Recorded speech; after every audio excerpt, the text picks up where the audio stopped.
V redu, zdaj se bomo posvetili Siriji. Izrael in Sirija se morda poskušata umakniti z roba, potem ko so se napetosti zaostrile zaradi izraelskega napada na sirsko letalsko bazo. Po naših virih so se visoki izraelski in sirski uradniki v nedeljo na skrivaj sestali v Jordaniji, vključno s sirskim zunanjim ministrom Asadom al-Šajbanijem in šefom Mosada Romanom Gopmanom. Zdaj, to je bil sestanek, ki se je po poročanju osredotočil na zmanjšanje napetosti in preprečevanje nove eskalacije. Nobena stran uradno ne komentira, vendar pogovori nakazujejo, da tako Izrael kot novo sirsko vodstvo v ozadju morda iščeta način, da preprečita nadaljnjo zaostritev. In da bi razjasnili, kaj se v resnici dogaja v ozadju, se nam je pridružil naš varnostni analitik Jonathan Regit. Jonathan, veš, seveda, to so precej velike novice. Saj slišimo, da zdaj obstajajo stiki med sirskim in izraelskim vodstvom. Kaj nam to pove o trenutnem stanju stvari? Mislim, da nam to pove, da si obe strani, še posebej Sirci, želijo, da bi se stvari umirile.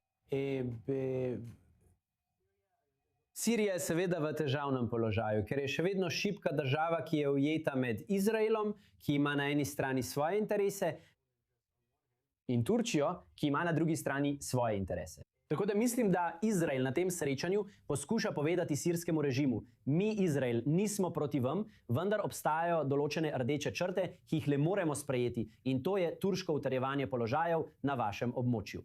Leta smo govorili o iranskem utrjevanju položajev v Siriji, zdaj začenjamo govoriti o turškem utrjevanju položajev. In Izrael tokrat preko pogovorov, preko pogajanj, ne z vojaško silo, poskuša prenesti to sporočilo. Slišali smo, da je premier Netanjahu pred manj kot tednom dni dejal, da je Izrael isto sporočilo prenesel tudi pred napadom na tisto letalsko bazo blizu Halepa, blizu Idliba. Ni uspelo. Bo uspelo tokrat? Bomo morali počakati in videti. Mislim, da bi Sirija rada videla, da se tako Izrael kot Turčija čim bolj držita stran. Seveda pa sta to dve močni državi, ki imata svoje interese. Prav, rada bi govorila o stališču Sirije oziroma sirskega vodstva do Turčije v tem trenutku, še posebej v primerjavi z Izraelom. Lahko rečemo, da si sirska vlada v mnogih pogledih ne želi utrjevanja nobene od teh sil. Ampak ali morda obstaja kakšen prednostni partner? Še vedno mislim, da so Turki njihov prednostni partner. Spomnimo se, ne pričakujte, da se bo sirski režim, sirski predsednik, nekdanji džihadist, kmalu pridružil cionističnemu gibanju. To se ne bo zgodilo. Očitno so stiki veliko tesnejši in veliko. Vse je veliko tesneje povezano s Turčijo kot z Izraelom. Kljub temu pa Sirija razume, njihov predsednik razume, predsednik Bašar razume, da bi vsak turški poseg v Siriji pripeljal Izrael, kot smo že videli natanko pred enim tednom, in zato mislim, da bi si Sirci želeli, da bi vsi držali roke stran. Toda, kot vemo, na Bližnjem vzhodu ni nikoli praznine. In če ena velesila odhaja, pride druga. Predsednik Bašar ima morda veliko želja glede tega, kaj bi rad videl v Siriji, vendar realnost narekuje nekaj drugega. In kot smo rekli, že o toliko drugih vprašanjih, odgovor na to, kaj se bo v resnici zgodilo, leži v Washingtonu, v rokah predsednika Trumpa, ki poskuša premakniti stvari v Siriji in imeti tesne odnose s predsednikom. Hkrati pa je zaveznik tako Turčije kot Izraela. Prav, Jonathan, hvala, da ste se nam pridružili s to analizo. Zdaj se bomo obrnili na Turčijo. Izrael in Turčija morda poskušata preprečiti, da bi nevarne razmere v Siriji ušle izpod nadzora. Izraelski in turški uradniki naj bi po poročanju izraelskega medija Kan odprli tihe neuradne stike, ki naj bi bili namenjeni preprečevanju neposrednega spopada, medtem ko Ankara širi svojo vojaško prisotnost v Siriji. Izrael zdaj pravi, da ne želi, da bi Turčija postala sovražnik, vendar je tudi jasno začrtal rdečo črto. Turške baze opremljene s protizračno obrambo. Droni ali rakete, ki bi lahko ogrozili izraelsko svobodo delovanja, so popolnoma nesprejemljivi. Ali lahko ti neuradni kanali preprečijo trk obeh regionalnih sil? Z nami je zdaj višja sodelavka Foundation for Defense of Democracy, Sinan Čedi. Najprej, kako pomembno bi rekli, da Izrael in Turčija trenutno komunicirata prek neuradnih kanalov? Še posebej po tistem napadu Izraela na sirsko bazo, za katero so verjeli, da so jo obiskali turški diplomati ali uradniki. Dober večer, hvala, da ste me povabili. Mislim, da je to zelo pomembno, ker je očitno interes, da se izogneta neposrednemu oboroženemu spopadu med državama. Preprosto zato, ker, veste, če bi do tega prišlo, bi bilo to katastrofalno za obe državi. Ampak mislim, glede na vašo analizo in vaše predhodno poročanje, ki sem ga spremljal, mislim, da je pravilno, da so Izraelci postavili rdeče črte. Za Turke je v Siriji obstajal mehanizem za preprečevanje konfliktov. In turška pripoved se mi zdi takšna. No, glejte, tukaj smo dobrodošli. Zato v bistvu poskušamo omogočiti, da se vojaške zmogljivosti in sposobnosti sirijske vojske ponovno vzpostavijo.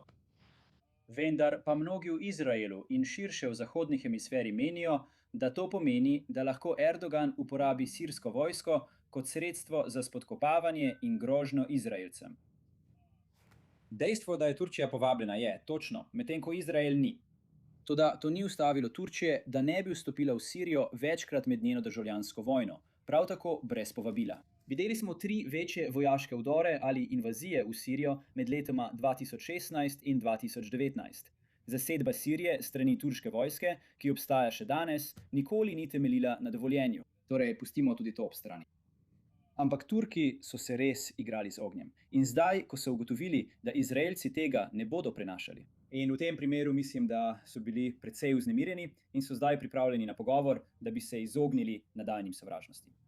Prav, veste, Izrael pravi, da turško vojaško utrjevanje v Siriji, predvsem zračna obramba in drugi napredni sistemi, pomeni rdečo črto, kot ste pravkar omenili. Na koncu, česa se Jeruzalem pravzaprav boji, da bi Turčija lahko zgradila ali naredila v Siriji? Zakaj je to rdeča črta? Mislim, da je to odlično vprašanje. Poglejte, rekel bi, da na to ne smemo gledati ločeno. Kar moramo razumeti je, da Turčija v Izraelu vodi več kot 30 dobrodelnih organizacij, ki imajo neposredne povezave z ekstremističnimi islamističnimi skupinami, ki želijo povzročiti škodo. Turčijeva stalna podpora Hamasu ni vprašljiva. Turčija je glavno središče za usklajevanje dejavnosti Hamasa, tako finančno, kot tudi pri načrtovanju terorističnih dejanj znotraj Izraela. Sirija je za Turčijo frontna linija, kjer v bistvu kopiči konvencionalno in težko orožje na ključnih strateških bazah, ki jih želi razviti. S tem Turčija še naprej spodkopava varnost Izraela, saj se geostrateško tekmovanje med državama, Izraelom in Turčijo, zaostruje na ozadju stalnega upadanja iranskega vpliva v regiji. Zanimivo. Veš, če gledamo naprej, ali lahko ti neuradni kanali dejansko preprečijo spopad? Ali pa misliš, da sta Izrael in Turčija na poti do težkega obračuna zaradi Sirije? Upam, da bo tako. Upam, da bo prevladal razum. Upam, da bo vlada Erdogana razumela, da Izraelci ne bodo tolerirali stopnjevanja in grozeče vojaške krepitve znotraj Sirije in da se pretvarjajo, kot da pomagajo sirski vojski graditi zmogljivosti. Izraelci so bili v bistvu v stanju rdečega alarma že od 7. oktobra. Ampak moramo tudi razumeti, da Erdoganovo zgražanje in sovraštvo do Izraela ni nov pojav. To se ni razvilo v zadnjih 2 letih, ni se zgodilo niti v zadnjih 5, 10 letih. Erdogan je na mesijanski poti, da v bistvu delegitimira in spodkoplje Izrael. To lahko zasledim vsaj nazaj do leta 2008. Vsak govor, vsak nastop, vsak institucionalni ukrep za postavitev Turčije proti Izraelu Erdogan ni nikoli okleval. In ko Izraelci v bistvu pokažejo, da tega niso pripravljeni prenašati, tako da vojaško ukrepajo proti krepitvi grozečih vojaških zmogljivosti v Siriji, potem Erdogan vrže roke v zrak in reče: Izraelci imajo eskalacijske ambicije proti nam, hočejo prevladovati v regiji. Mislim, da je treba temu narativu oporekati. Mislim, da bi morala zahodna polobla, še posebej Washington, biti pozor na dejstvo, da je Erdogan tisti, ki tukaj stopnjuje, Izraelci pa morajo na to odgovarjati. V redu, rada bi se vam zelo zahvalila, dr. Judy, da ste se nam pridružili. Zelo zanimivo je bilo slišati vaše mnenje o tem. Naša naslednja zgodba je zelo povezana s prejšnjo. Visoki odposlanec Donalda Trumpa nasprotuje ameriškemu predsedniku s svojimi trditvami o položaju Izraela v regiji. Tako je, ameriški veleposlanik v Turčiji in posebni predsedniški odposlanec za Sirijo in Irak, Tom Barrack, pravi, da Izrael zaseda Golansko planoto, kar je v neposrednem nasprotju z ameriško politiko, ki priznava izraelsko suverenost tam. In to še ni vse. V istem intervjuju z libanonsko-avstralsko osebnostjo Marijem Nalfom prav tako pravi, da bi morala biti Iran in Hezbolah del vsakega resnega dogovora v Libanonu. in namiguje, da je Izrael morda poskušal izzvati Turčijo s svojim napadom na sirsko bazo. Torej, mislim, da je vprašanje seveda, kaj dejansko stoji za temi komentarji in koliko pomena jim moramo pripisati, še posebej glede na vpliv, ki ga ima Tom Barrack na ameriško politiko. Da bi nam pomagal razjasniti to, se nam je pridružil nekdanji izraelski veleposlanik v Združenih državah, Dani Ayalon. Dani, začnimo z Golansko planoto, preden se posvetimo vprašanju Turčije. Kako pomembno bi rekli, da je, če visoki odposlanec Trumpove administracije reče, da Izrael zaseda ozemlje, medtem ko ameriška politika tam uradno priznava izraelsko suverenost?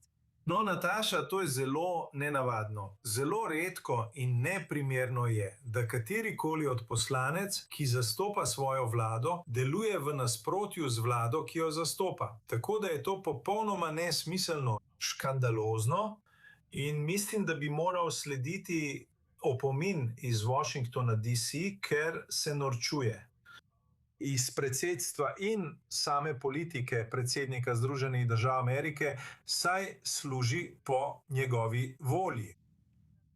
Tako je. Barak tudi pravi, da morata biti Iran in Hezbolah del vsake rešitve v Libanonu. Mislite, da je to realno? In kaj nam to pove o pristopu administracije k soočanju s Hezbolahom in Teheranom? Očitno, veste, priznanje, da je v bistvu, kot se zdi, ameriški voditelj pravi, da se v tem scenariju Irana ne bomo mogli znebiti. No, med Združenimi državami in Hezbolahom ni nobenih simpatij. Moramo se spomniti. Nataša, Hezbolah je od zgodnjih 80-ih let ubil več 100 ameriških vojakov in zajel ameriške častnike. In spet, Hezbolah je sovražnik. Ni sovražnik samo Izraela, ampak tudi Združenih držav. Šteje se za teroristično organizacijo na seznamu Združenih držav. Torej, to, kar pravi Barak, je spet zelo čudno, bi rekel. In prav tako je zagotovo proti interesom Združenih držav, da bi Iran ponovno razširil svoj vpliv v Libanon.